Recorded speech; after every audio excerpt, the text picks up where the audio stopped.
Some real talk, oh, I need some real talk. Give me some of that real talk. Today's Real Talk, the show focused on North Carolina real estate. Justin Ckezepis, Claudia Ogrizek of Compass Real Estate. And it happened. The election, it actually did. Did the world fall apart Wednesday morning for all of your clients across the entire area, Claudia? Nope. As I had told many of them, and the ones that got terrified, I'm like, it's not going to be crazy, and it's not going to be crazy in January, and I don't think it's going to be crazy during the transition. Things might change. It will take time. You depend on Congress, not only the president, so it's good. It's good. But maybe now the conversation will shift. Did anything happen with the market? Like, did you see any jolt? Because you're looking at it every day. You've got phone calls, you've got emails, you've got interest, you've got different people at different levels within the cycle of real estate. Any changes to the stratosphere? Not really. Can I be 100% honest? And I'm not going to discuss it here. I'm just going to say what was pretty interesting is that I had one of my clients, dear couple, they asked me if I would mind talking to them, and they are being 100% honest in terms of like, look, we don't know, we want to learn more, nothing about the market, nothing about inflation or whatever. They want to know as an immigrant that, yes, I'm a citizen now, but as an immigrant, my opinion or my views on immigration. So they said, we are just trying to really understand, not hearing from the government, not from opposing parts, but from someone who likely, we all know illegal immigrants. You might not know or pretend you don't, but everybody does. But they said, because you're an immigrant, because you speak other languages, you're more aware of the reasons and everything else. I thought it was pretty interesting. And I actually liked it, because I think it's important for people to try to see the other side. I'm not saying it's right, but at the same time, truly understand the other side. And I'm not illegal. I was never an illegal immigrant. And this is one of the reasons why my marriage with Kevin took so long to happen, because I said, I love you, I want to be with you, but I will not become an illegal citizen to be with you. Illegal citizen, can you say that? Illegal alien to be with you. So when it's about to happen, it has to be the right way. But, I could have, and I do know people. So they want to learn. And I thought it was pretty interesting that they want to see from the other side. Because I think if you really think about it, if someone is an illegal immigrant, they might be afraid of talking to a citizen, because they might think, who knows? Like, do you work for ICE? Do you want to take me away? They might not say anything. So I think my clients know I'm safe. So I thought it was interesting that they want to know. And did you share your thoughts and opinions? Not yet. I said I don't mind it. I like that they are interested. I said it's just too complicated for like a text.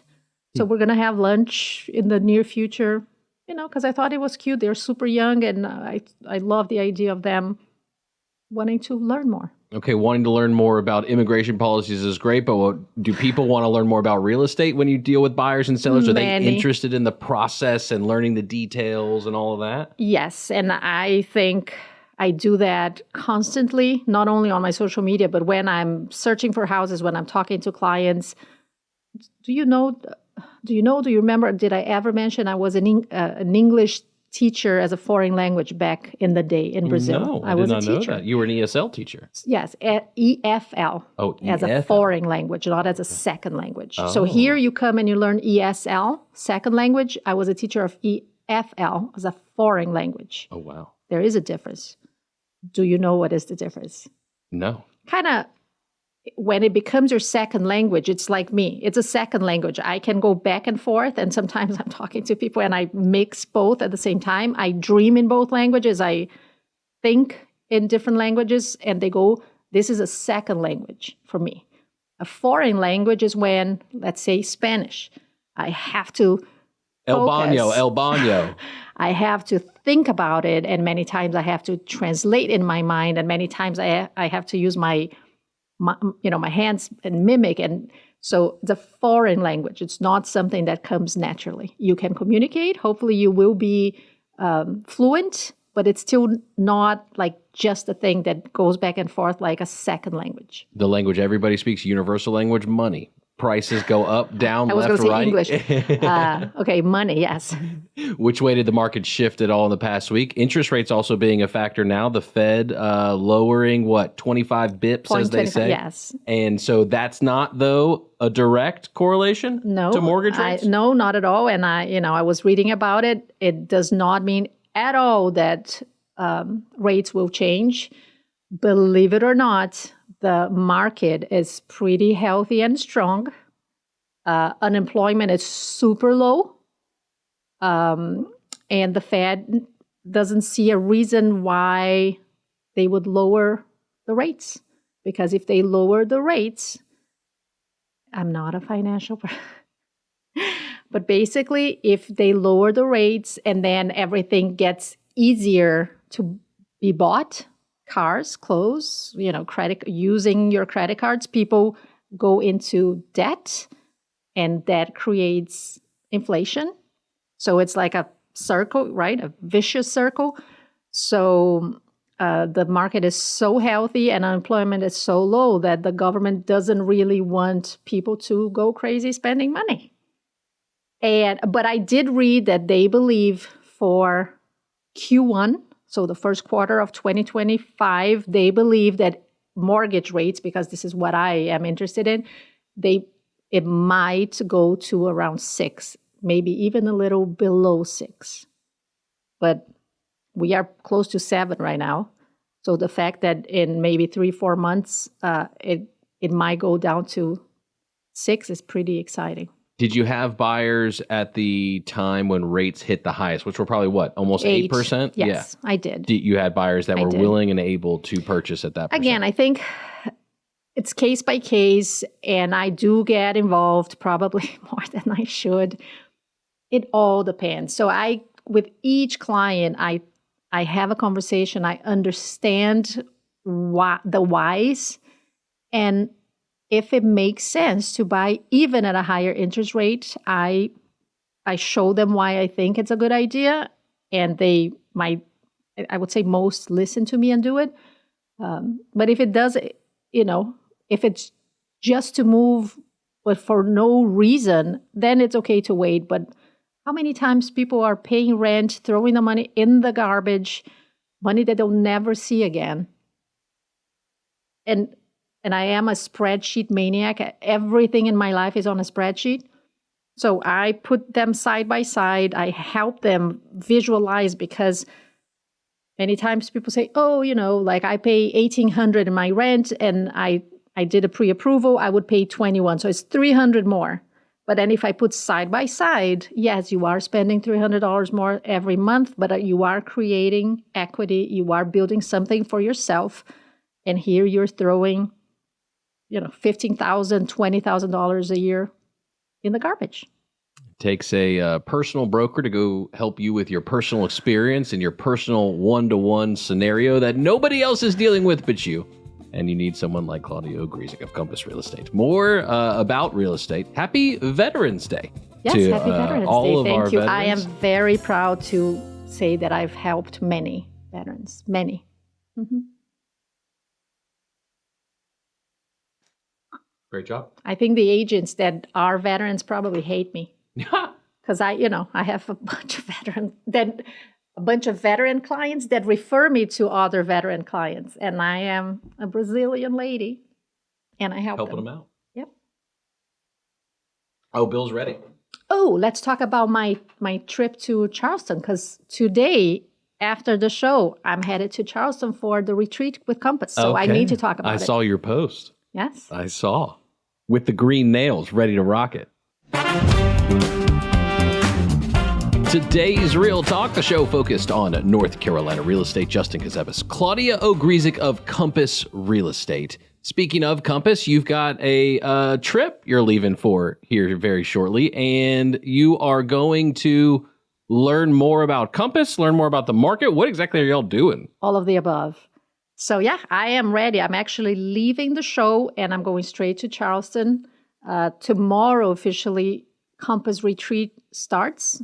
There will be about 1,500 agents from all over the country and many speakers. And we're going to discuss the market, the changes after the commission lawsuit, NAR, National Association of Realtors, the MLS that are allowing you not to be. I know it's complicated for the general public, but we are going to discuss, yes, the market, the future of the market. Talking about firm exclusives at all? Of course. I was going to say that right now. We are going because there's one thing very interesting, special, and amazing about Compass that is different that I believe 99% of the firms.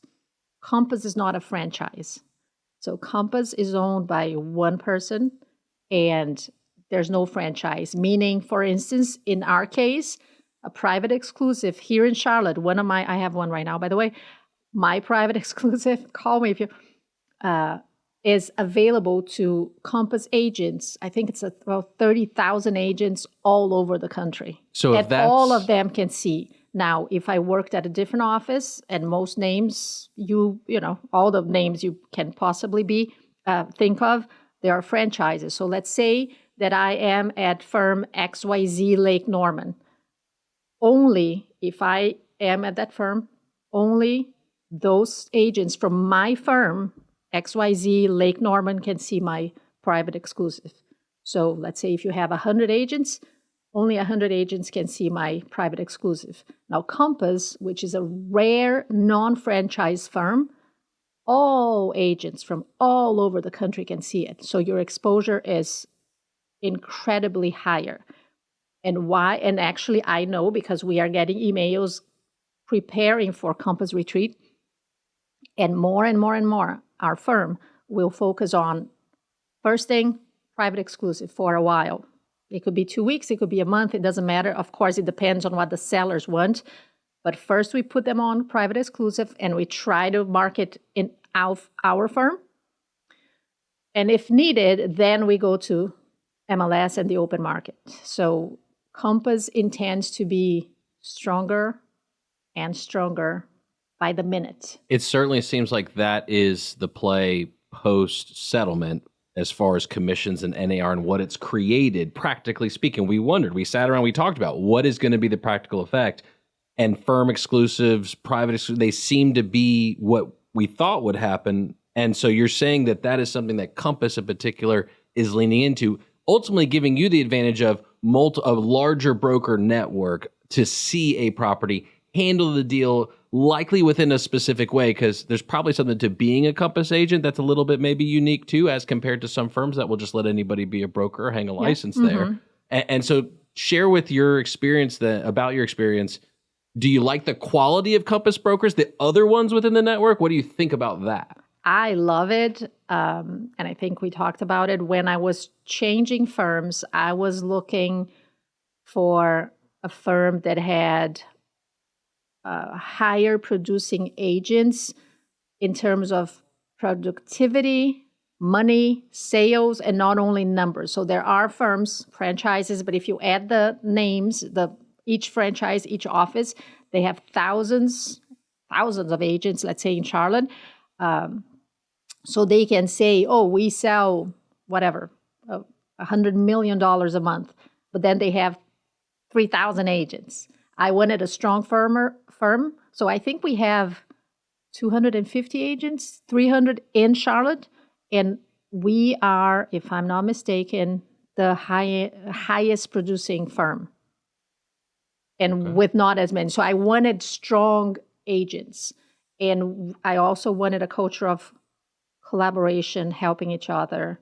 And this is also one of the reasons why I'm going to the Compass Retreat, because we are going to discuss different markets, of course. Each market, each state has their own rules.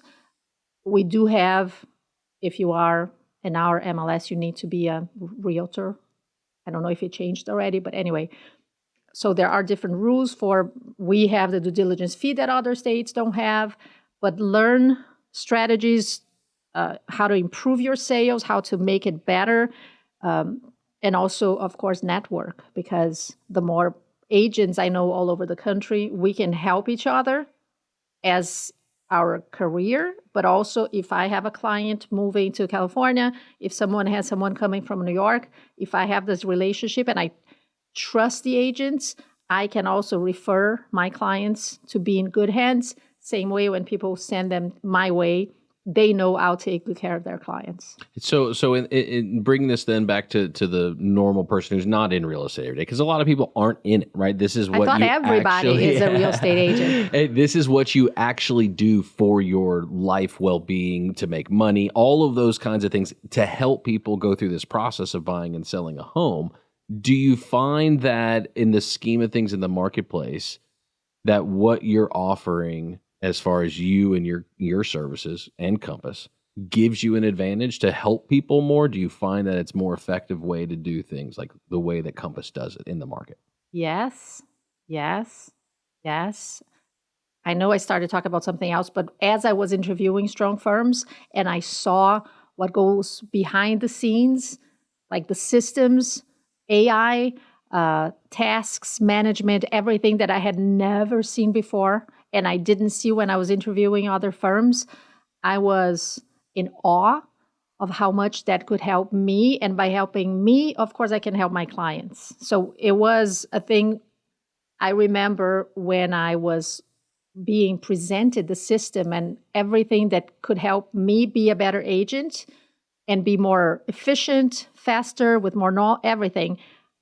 It was game over. I'm like, Compass, that's the one I want. And I don't regret it at all. Like it really changed my career.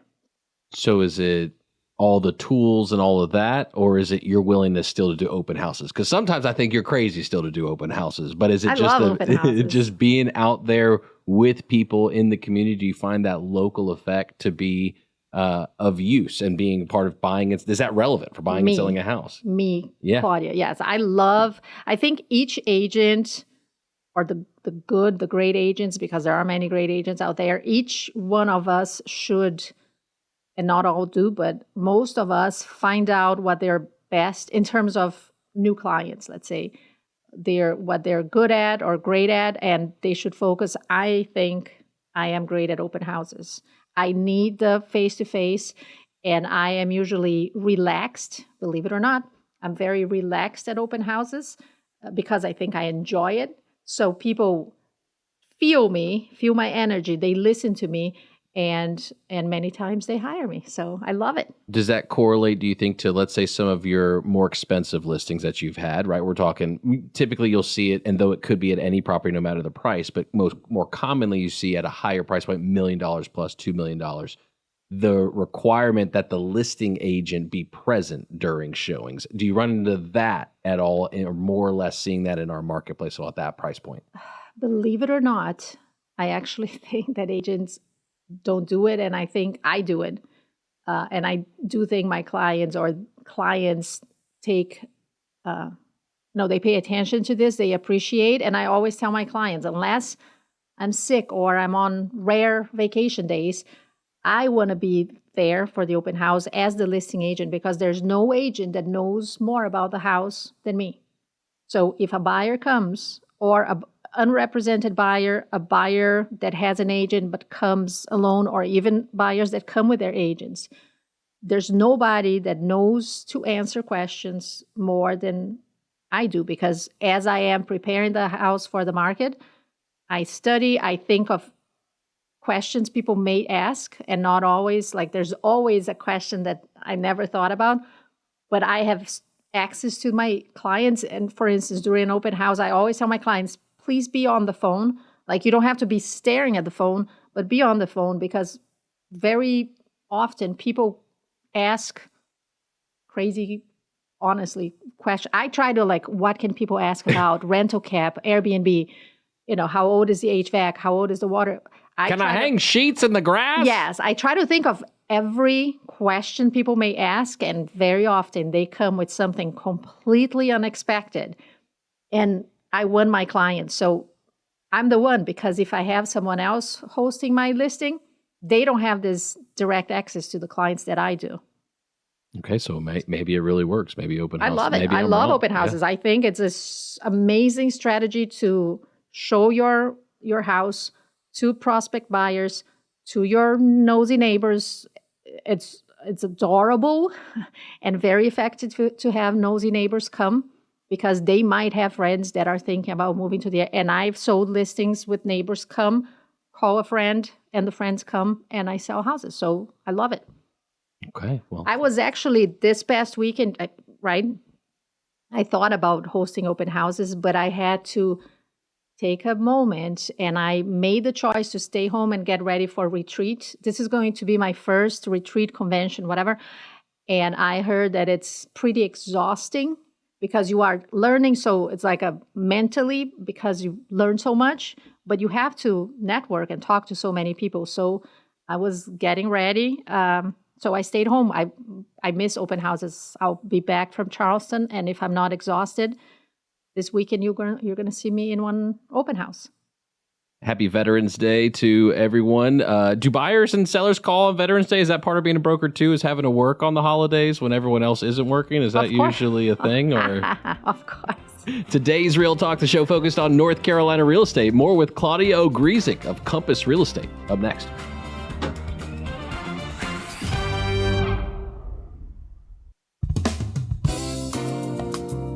Today's Real Talk, show focused on North Carolina real estate. Justin Ckezepis, Claudia Ogrizek of Ckezepis Real Estate. You know, price go up is what still seems to be going on locally in the marketplace for the most part. Whether that's, resale or new construction, which we haven't talked about yet. Either way, a part of the value going up is you got to take care of the unit. So Maintenance Monday, we will talk about something that Claudia's got for us to take care of our homes and help hopefully the value continue to go, at least contribute toward that value going up. Do you find this in this market that all the houses have already been updated to all the grays and all that kind of stuff, and or are there a lot of houses still that are what is commonly known as builder grade and have an opportunity thus to put some maybe sweat equity into their home? I honestly think that most are not updated, and many are builder grade. And there are people that have been living in the house for 10, 20 years, and they never original paint. Oh yeah, original everything. Do I think it's a mistake? Yes.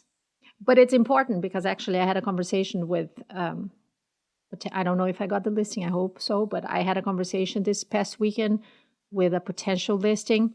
They bought a house. They didn't know me. They used a different agent, new construction, and they put tons of great upgrades. But I took a look at the neighborhood and the area. I try to find, and they put more than the average for the neighborhood. And people should know that if you do that, it's like it might backfire, because if you do something that is not expected in the neighborhood, you can't really get the money back because you can't justify in the area, in the neighborhood, to have so many nice upgrades that are not part of that neighborhood. So it's nice to have, but I don't need to have it to live here. It's and not the same important thing, and the opposite goes the same way. So if you have like a house in the peninsula, I remember one of my listings, and I don't remember, but I'm gonna say something silly. Okay, so the house was in the peninsula, and they said we have granite countertops. It's for the peninsula. Granite countertops is nothing. Actually, should be probably something better. But because you are expected to have nicer finishes, or I have soft close drawers, doesn't mean anything in the peninsula. It doesn't mean anything at the point because you are a higher end house, and the least you expect is to have nice finish, soft close drawers and gas range and things like that. So the same thing for a nicer house where people expect nice features. So it's not a big deal if you have something nice because you expect that in the neighborhood. The same thing happens if you have like I'm not saying a bad anything, but you have to kind of match your neighborhood. So when I have now many times clients that want to do a renovation, I always advise them. I'm like, guys, do something nice, but make sure you don't overdo it for the house you are in. So you have to kind of match your neighborhood. You have to match your area. You have to match your price point. Question for you, being that it's Veterans Day, veterans and working with you, it seems like, or at least you've said you work with quite a few. Yes. Why do you think that is? Why do you think that veterans are attracted to working with you in your service? And what's that? Is there any relationship? So. It's again, I think it's, I honestly think it's the way I treat, and it's not only veterans, it's everyone. It's the way I treat them. It's not just a transaction. It's not just a thing. Like I'm there at all times, before, during, after they buy or sell. Like they can really, and they feel that, and they come back to me many times, or all the time so far.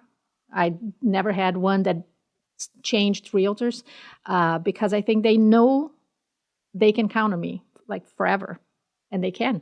So I think that's why attracts them. And they refer me, the same thing, they come back. So let's say my original clients come back to me and they refer me. There is one that started with me as a rental.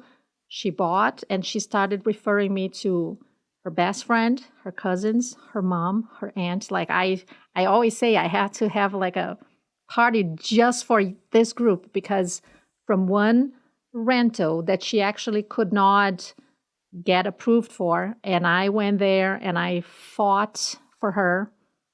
And a rental, I don't even know now, but like you get paid maybe $100. I'm sure I showed her so many houses that I spent more than $100 just in gas. She was in a tough situation, and I bought for her in one of the houses that made every single, it made sense, and she got the house. And now she bought, it's been a few years that she bought the house. She has tons of equity. And she referred me for, I don't know, like 10, 15 people. I sold to her whole family.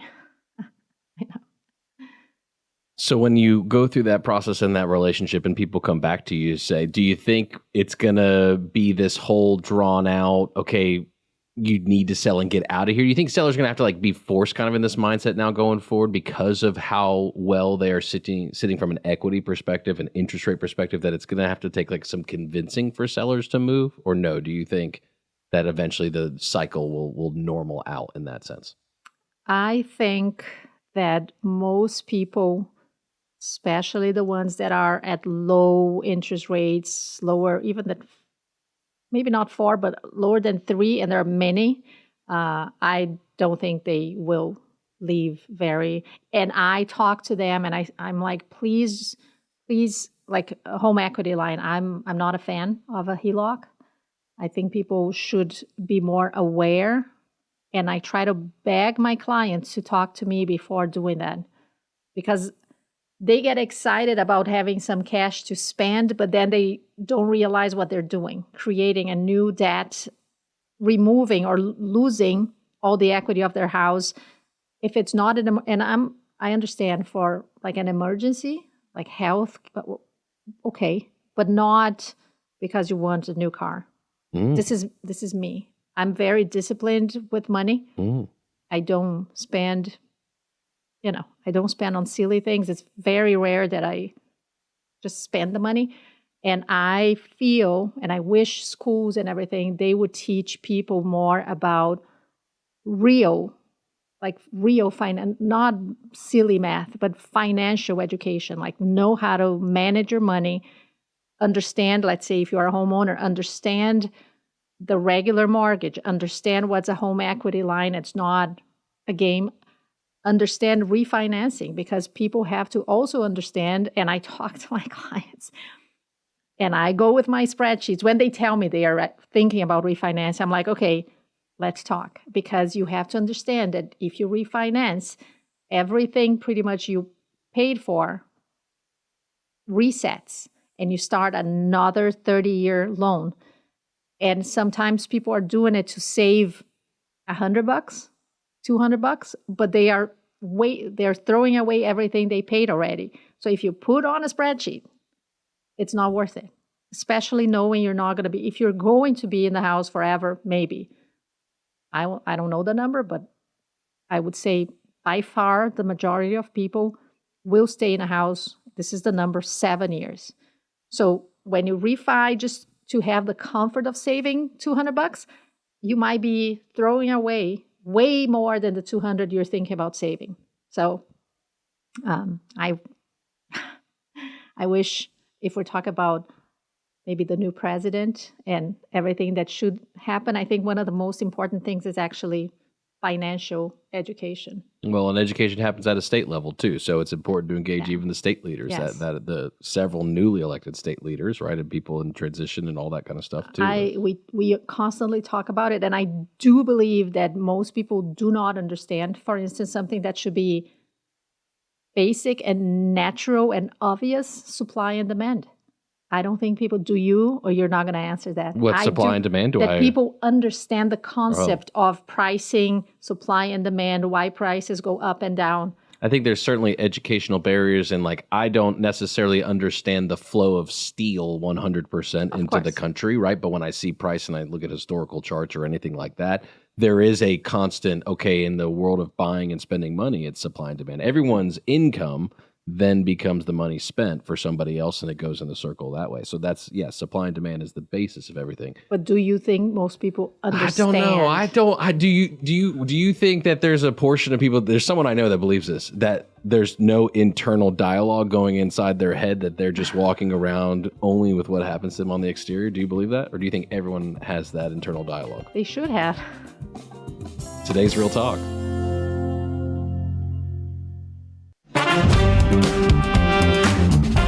Today's Real Talk, the show focused on North Carolina real estate.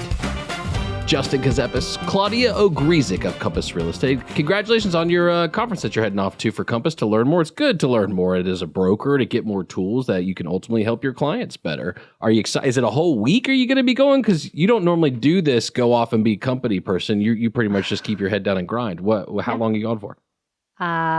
Today, but the whole thing starts tomorrow, but we're going today and it ends Thursday afternoon. Okay, so it's a whole week pretty much of learning, and it's not, that's not easy to do on top of maintaining balance back at the home front, because being a high producing broker. How's your assistant doing, by the way? How's that going? He's saving my life. No, he helps. It's crazy that he is, in the background, literally saving my life. So he is ready, because of course I'm like, Sean, in a few hours. And of course I'm going to be answering text and talking, but I need him more than ever, because I won't have a lot of time to be available if I'm in a networking event, or if I'm in a class or like a mastermind. I will try a little, but even though he never talks to clients, he doesn't even answer emails, even though he has access to my email. So he's watching my email.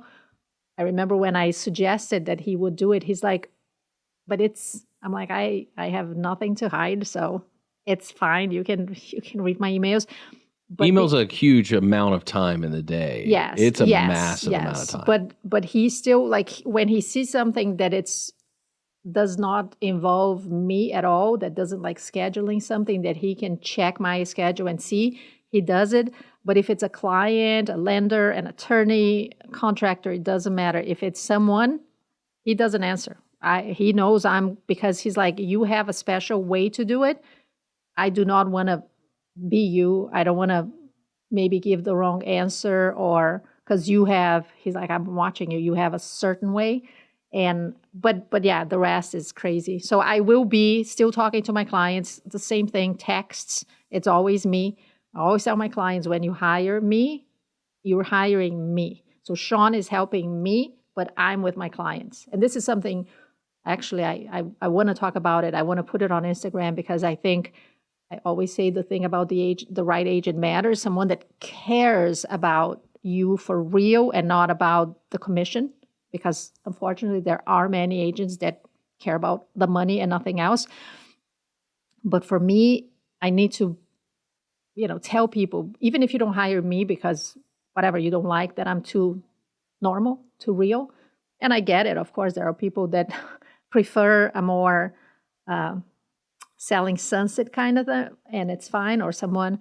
But one of the things that matter to me, because again, I treat others like I want to be treated. So it's like, okay, if I hire you, I'm hiring you. Do I get you or I'm going to get someone else? Because many agents show up on social media and people like them, like what they see. But then when they're hired, someone else coming, they never see the agent, maybe at the closing table with the attorney. This will never happen to me. It's me, always. Again, unless I'm on vacation, which is rare. But I am going on vacation a month from now, so do not bug me. You're allowed to go on vacation. Thank you. And the other thing is you educate people in ways that they can take it with them regardless of you being there. That's important. One of those ways, Maintenance Monday. Yes. Because we got to take care of the property. Yes. We need to do that. So what you got for us? What's the tip? Okay. Even though I think it's too early and I'm not authorizing anyone to start decorating for Christmas or any holiday, let's change. Don't decorate for holidays right now because I love Like Thanksgiving. Christmas. Holidays like Christmas. Like Christmas. Yeah. I love Thanksgiving. It's actually, I would say, probably my second favorite holiday. My first one is New Year's Eve, New Year's Day. But respect Thanksgiving, and because, you're thankful when you are with your family, so I love it. But if you insist and disrespecting Thanksgiving and you start decorating right now, something that extremely important is the outdoor lighting. And our Christmas tree inside the house, for instance, but outdoor lighting.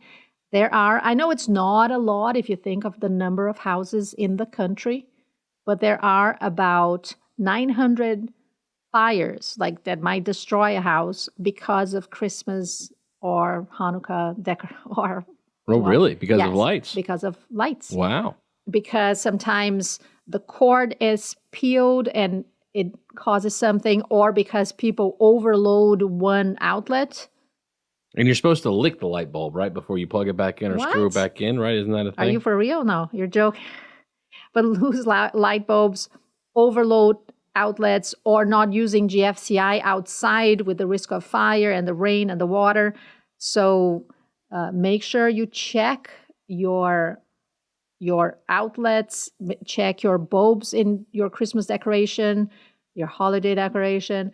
Turn them off if you're not home, if you're traveling, and even at night, because about 900 houses and I think $13 million in damages every year because of holiday lights, because people don't pay attention, or they want to save money, or they don't take care of it. So it is kind of crazy. $13 million in damages because of decoration during the holidays. Got to be careful out there. Santa's ruthless, and all the other lights. So that's a great tip. So take care of your house, even in the holiday times. Don't be falling asleep next to the jar of eggnog. No, and so many people go away and leave everything on without someone watching it. Not a good idea. Talking about and then timers too and stuff like that. But the timers is on outlet. Everything has to be checked. But I did read that LED lights are much safer than regular lights. Oh, wow. So if you can, or if you don't want to change anything, just try to get like an extension cord that's strong enough and made to take many different lighting cords, whatever. And try to make it LED because I think it doesn't get as hot, so it's safer to have LED lights. It seems like that's an energy efficiency. So I want to talk to the new construction queen for a moment here, because we're waiting on new construction to save the inventory crisis issue. Is that a crisis still, would you say, as far as inventory? I wouldn't say so. Yes, no, yeah. We have 3 months of inventory, which is still low. Allegedly. But at the same time, buyers are kind of sitting and waiting. They were waiting for the election. I mean, I haven't seen the actual. I kind of. Some buyers are back now after the election. Again, I don't know why. I don't know why they thought something would just change just like that.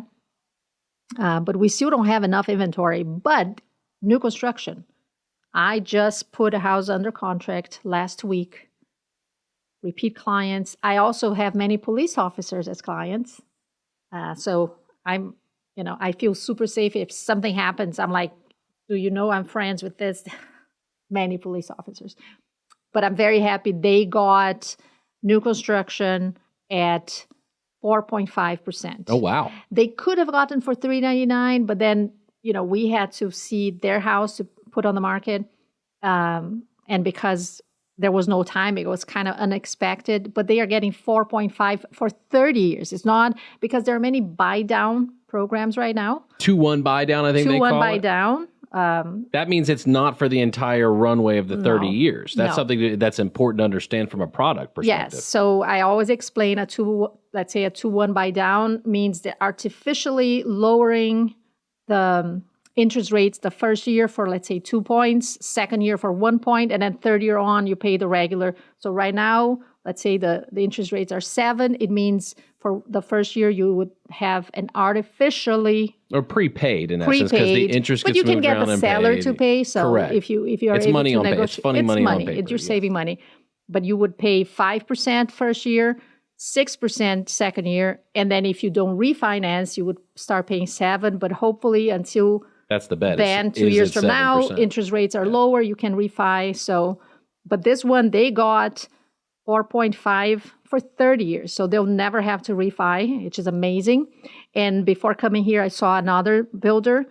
They are offering, they say $40,000 in credit if you are under contract by the end of November. So it's not truly the same thing, but $20,000 that you could use for closing costs or to buy down your rate. And it could be buy down the rate for 30 years. It could be buy down 2 years, 1 year, and $20,000 in design options. So the $20,000, it's not really 40 because 20 is in design options. They're basically hoping you spend your money on upgrades, but it's still pretty good to get $20,000, let's say $10,000 as closing costs to put on the table on closing day, and $10,000 to buy down the rate. Okay, so the builders are filling the gap of interest rate in the marketplace.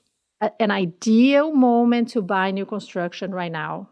There are many, many amazing options, but don't forget, do not go to a model home without an agent. Don't show up and ask questions. They are there working for the builder. People have to understand they are working for the benefit of the builder, not to your benefit. You need someone to represent you. It does not change the price of the house. They actually are happy you don't have representation because they keep more money in their pocket. You don't get that. They do. They keep the money to, so they are more than happy when clients show up without an agent because they keep more money. They will not give you more money just because you don't have an agent. Well, and less perspectives and asking questions along the way. If we're talking about a to-be-built, right, you're going to take a 6-month, 12-month journey with a builder too. That's a whole nother process. Yes. But interesting. Builders filling the gap of interest rate, compromising maybe on location, maybe on established character of a neighborhood, but pick and choose. You're stepping up. You are getting ready for the dream home. It's worth it. Safe travels. Happy Veterans Day. Thank you.